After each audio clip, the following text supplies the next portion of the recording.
Welcome to Audiobooks TV. On this channel, I read classics from yesteryear that are in the public domain. Sometimes I'll write and read my own stories. Hello, my name is Narrated. If you're coming across this channel for the first time, please consider subscribing. And if you enjoyed this short story today by Anton Chekhov called About Love, please make sure to click the like button and let us know you enjoyed it in the comments. Now, I've read Anton Chekhov's stories before, and I would love to know what you think about this one. Today's story is About Love, coming up next.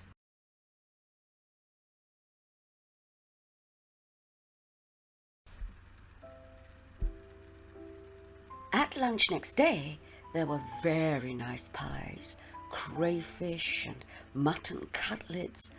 And while we were eating, Nicanor, the cook, came up to ask what the visitors would like for dinner. He was a man of medium height, with a puffy face and little eyes. He was close-shaven, and it looked as though his moustaches had not been shaved, but had been pulled out by the roots. Alyohin told us that the beautiful Pelagia was in love with this cook. As he drank and was of a violent character, she did not want to marry him, but was willing to live with him without. He was very devout, and his religious convictions would not allow him to live in sin. He insisted on her marrying him, and would consent to nothing else. And when he was drunk, he used to abuse her and even beat her. Whenever he got drunk, she used to hide upstairs and sob. And on such occasions, Alyohin and the servants stayed in the house to be ready to defend her in case of necessity. We began talking about love. "How love is born," said Alyohin. "Why Pelagia does not love somebody more like herself in her spiritual and external qualities, and why she fell in love with Nicanor, that ugly snout. We call him the Snout. How far questions of personal happiness are of consequence in love. All that is known, one can take what view one likes of it. So far, only one incontestable truth has been uttered about love. This is a great mystery. Everything else that has been written or said about love is not a conclusion, but only a statement of questions which have remained unanswered. The explanation which would seem to fit one case does not apply in a dozen others. And the very best thing, to my mind, would be to explain every case individually without attempting to generalize. We ought, as the doctors say, to individualize each case." "Perfectly true," Burkin assented. "We Russians of the educated class have a partiality for these questions that remain unanswered. Love is usually poeticized, decorated with roses, nightingales. We Russians decorate our love with these momentous questions, and select the most uninteresting of them too. In Moscow, when I was a student, I had a friend who shared my life, a charming lady, and every time I took her in my arms, she was thinking what I would allow her a month for housekeeping, and what was the price of beef a pound.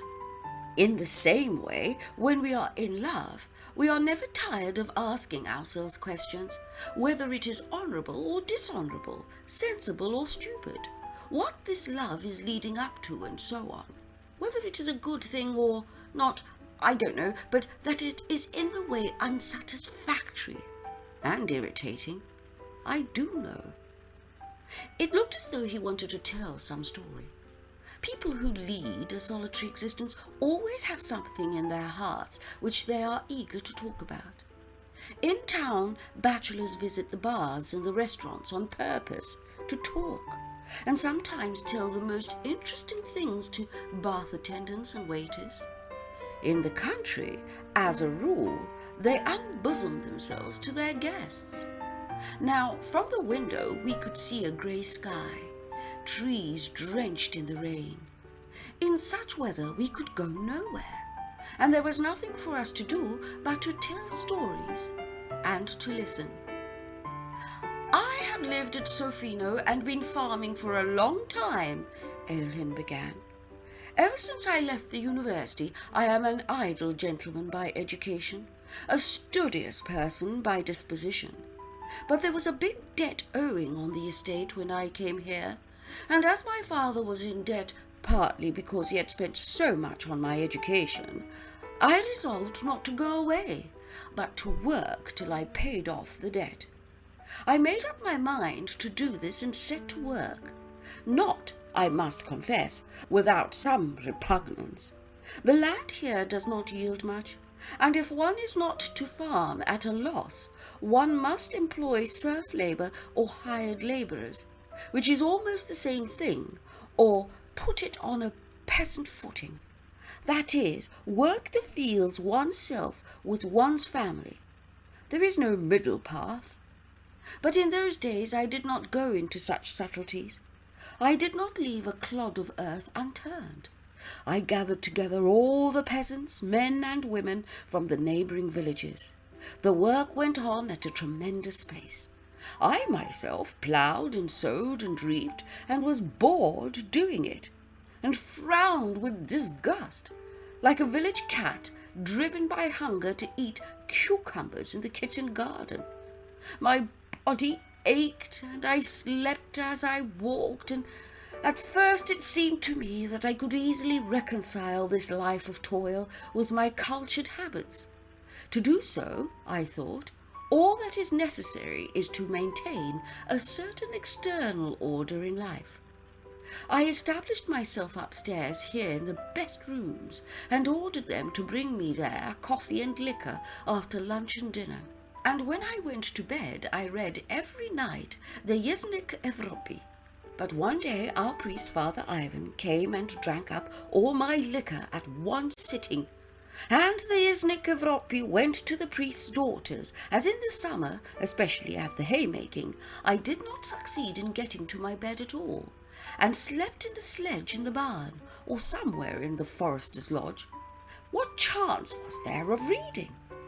Little by little, I moved downstairs, began dining in the servants' kitchen, and of my former luxury nothing is left but the servants who were in my father's service, and whom it would be painful to turn away.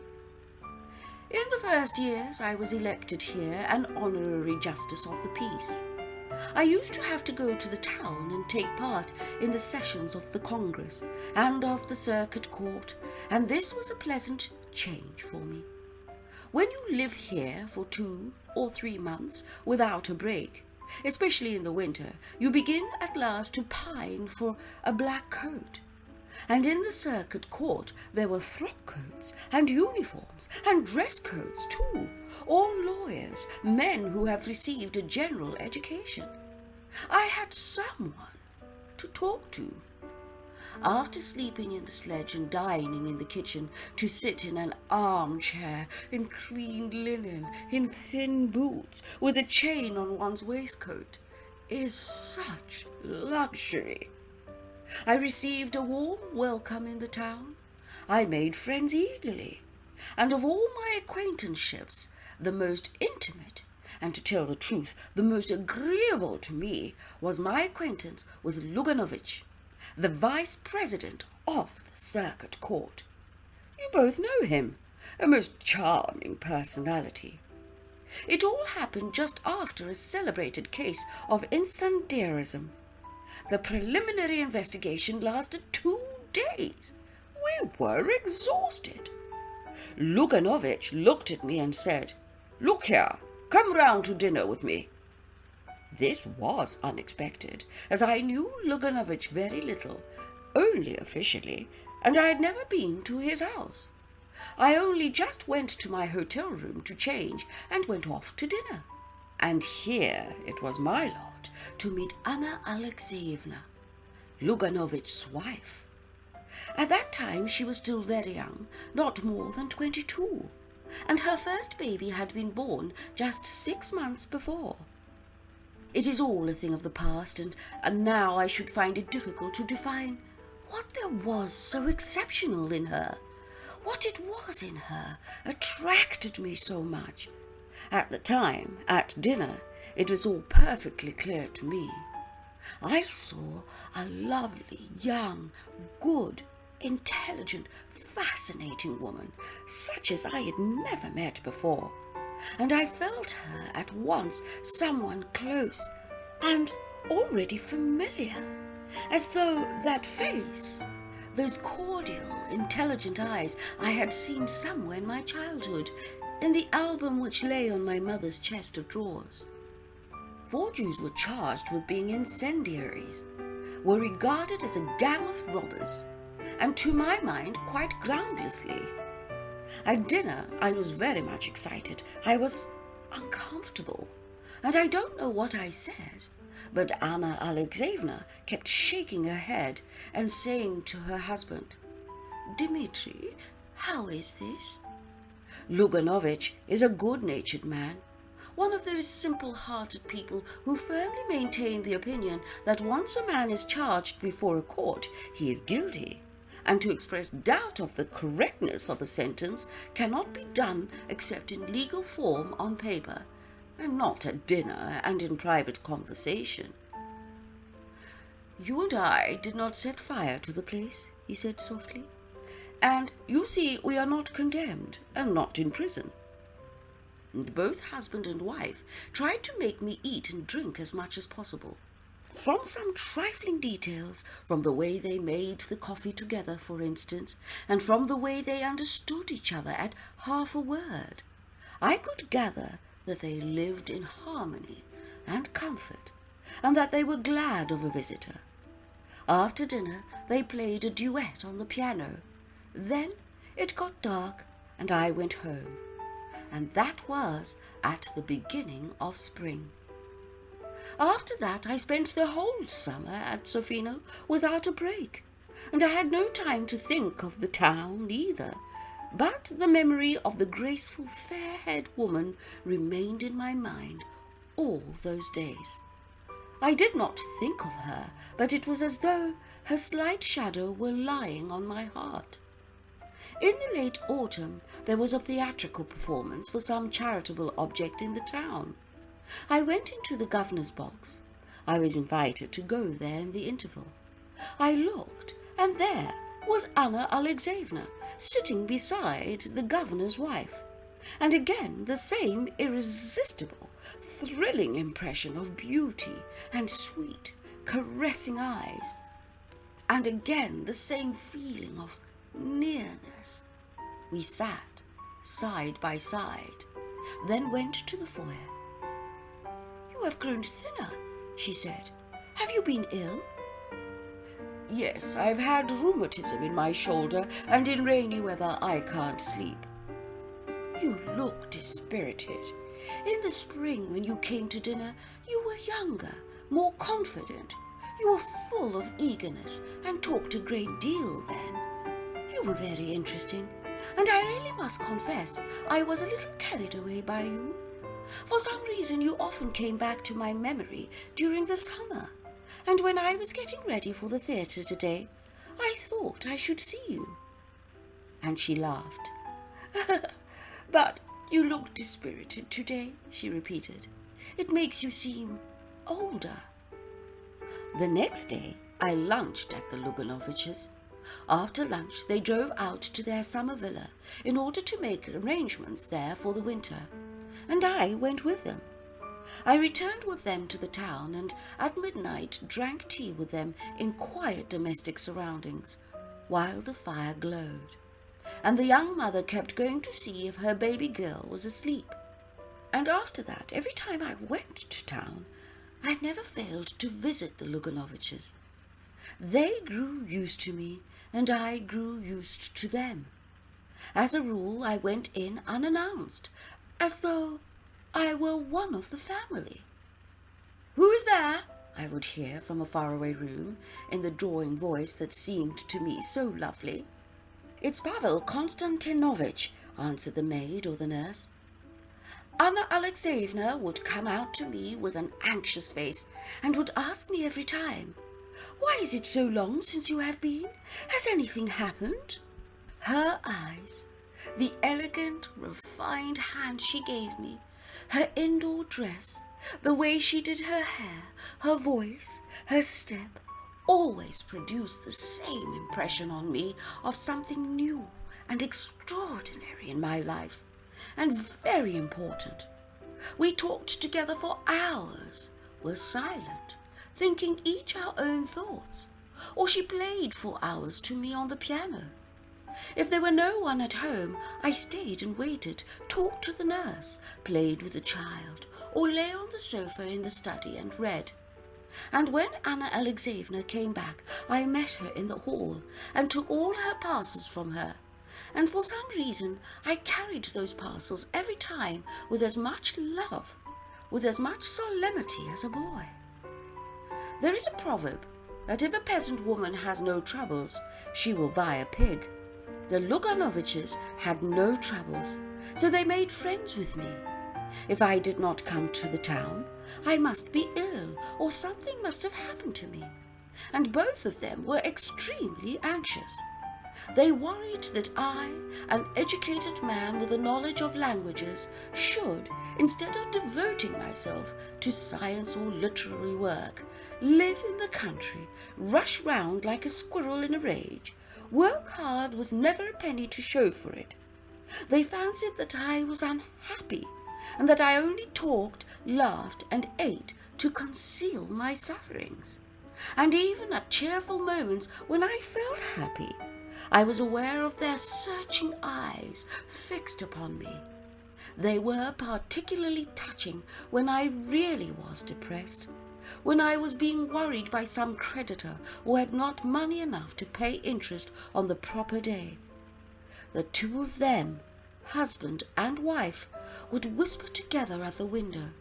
Then he would come to me and say with a grave face, "If you are really in need of money at the moment, Pavel Konstantinovich, my wife and I beg you not to hesitate to borrow from us." And he would blush to his ears with emotion. And it would happen that after whispering in the same way at the window, he would come up to me with red ears and say, "My wife and I earnestly beg you to accept this present." And he would give me studs, a cigar case, or a lamp, and I would send them game, butter, and flowers from the country. They both, by the way, had considerable means of their own. In early days I often borrowed money, and was not very particular about it. Borrowed wherever I could. But nothing in the world would have induced me to borrow from the Luganoviches. But why talk of it? I was unhappy. At home, in the fields, in the barn, I thought of her. I tried to understand the mystery of a beautiful, intelligent young woman's marrying someone so uninteresting, almost an old man. Her husband was over 40, and having children by him. To understand the mystery of this uninteresting, good, simple-hearted man who argued with such wearisome good sense at balls and evening parties, kept near the more solid people, looking listless and superfluous, with a submissive, uninterested expression, as though he had been brought there for sale, who yet believed in his right to be happy, to have children by her. And I kept trying to understand why she had met him first and not me, and why such a terrible mistake in our lives need have happened. And when I went to town, I saw every time from her eyes that she was expecting me, and she would confess to me herself that she had had a peculiar feeling all that day, and had guessed that I should come. We talked a long time, and were silent. Yet we did not confess our love to each other, but timidly and jealously concealed it. We were afraid of everything that might reveal our secret to ourselves. I loved her tenderly, deeply, But I reflected and kept asking myself what our love could lead to if we had not the strength to fight against it.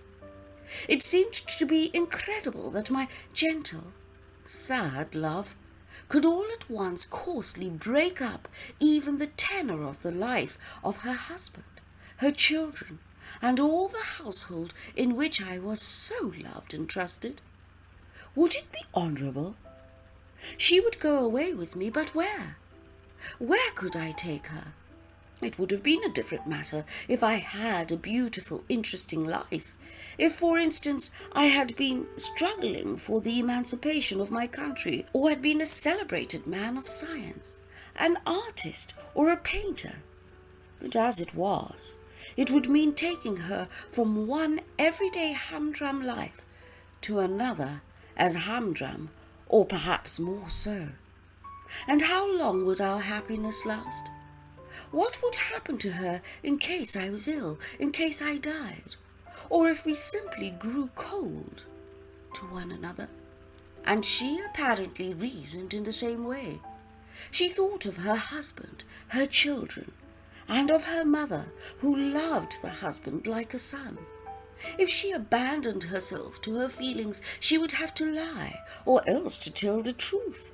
And in her position, either would have been equally terrible and inconvenient. And she was tormented by the question whether her love would bring me happiness. Would she not complicate my life, which, as it was hard enough and full of all sorts of trouble? She fancied she was not young enough for me, that she was not industrious nor energetic enough to begin a new life. And she often talked to her husband of the importance of my marrying a girl of intelligence and merit who would be a capable housewife and a help to me. And she would immediately add that it would be difficult to find such a girl in the whole town. Meanwhile, the years were passing. Anna Alexyevna already had 2 children. When I arrived at the Luganoviches, the servants smiled cordially. The children shouted that Uncle Pavel had come, and hung on my neck. Everyone was overjoyed. They did not understand what was passing in my soul, and thought that I too was happy. Everyone looked at me as a noble being, and grown-ups and children alike felt that a noble being was walking about their rooms. And that gave a peculiar charm to their manner towards me, as though in my presence their life too was purer and more beautiful. Anna Alexyevna and I used to go to the theatre together, always walking there. We used to sit side by side in stalls, our shoulders touching. I would take the opera glass from her hands without a word, and feel at that minute that she was near me, that she was mine, that we could not live without each other. But by some strange misunderstanding, when we came out of the theatre, we always said goodbye and parted as though we were strangers. Goodness knows what people were saying about us in the town already, but there was not a word of truth in it all. In the latter years, Anna Alexyevna took to going away for frequent visits to her mother or her sister. She began to suffer from low spirits. She began to recognize that her life was spoilt and unsatisfied, and at times she did not dare to see her husband nor her children. She was already being treated for neurasthenia. We were silent and still silent, and in the presence of outsiders she displayed a more strange irritation in regard to me. Whatever I talked about, she disagreed with me, and if I had an argument, she sided with my opponent. If I dropped anything, she would say coldly, "I congratulate you." If I forgot to take the opera glass when we were going to the theatre, she would say afterwards, "I knew you would forget it." Luckily, or unluckily, there is nothing in our lives that does not end, sooner or later. The time of parting came as Luganovich was appointed president in one of the western provinces. They had to sell their furniture, their horses, their summer villa. when they drove out to the villa and afterwards looked back as they were going away, to look for the last time at the garden, at the green roof, everyone was sad, and I realized that I had to say goodbye not only to the villa. It was arranged that at the end of August we should see Anna Alexyevna off to the Crimea, where the doctors were sending her, and that a little later Luganovich and the children would set off for the Western province. Anna Alexyevna off.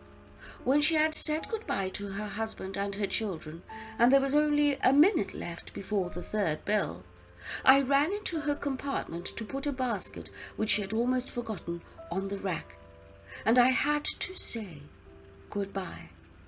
When our eyes met in the compartment, our spiritual fortitude deserted us both. I took her in my arms. She pressed her face to my breast, and tears flowed from her eyes. Kissing her face, her shoulders, her hands, with wet tears, oh, how unhappy we were. I confessed my love for her, and with a burning pain in my heart, I realized how unnecessary, how petty, and how deceptive all that had hindered us from loving was. I understood that when you love, you must either in your reasonings about that love start from what is highest, from what is more important than happiness or unhappiness, in virtue or otherwise, in accepted meaning, or you must not reason at all. I kissed her for the last time, pressed her hand, and parted forever. The train had already started. I went into the next compartment and it was empty. And until I reached the next station, I sat there, crying. Then I walked home to Sofina. While Alyohin was telling his story, the rain let off and the sun came out. Burkin and Ivan Ivanovich went out on the balcony, from which there was a beautiful view over the garden and the mill pond, which was shining now in the sunshine like a mirror. They admired it, and at the same time they were sorry that this man with the kind, clever eyes had told them this story with such genuine feeling, should be rushing round and round this huge estate like a squirrel on a wheel, instead of devoting himself to science or something else which would have made his life more pleasant. And they thought what a sorrowful face Anna Alexyevna must have had when he said goodbye to her in the railway carriage and kissed her face and shoulders. Both of them had met her in the town, and Burkin knew and thought her beautiful. This is an interesting story and divides many on whether love conquers all. What is your feeling, dear listener? There is an adulterous feeling beneath it all, and the sacrifices that the storyteller makes in the beginning for the happiness of this woman and her family, he seems to bitterly regret at the end.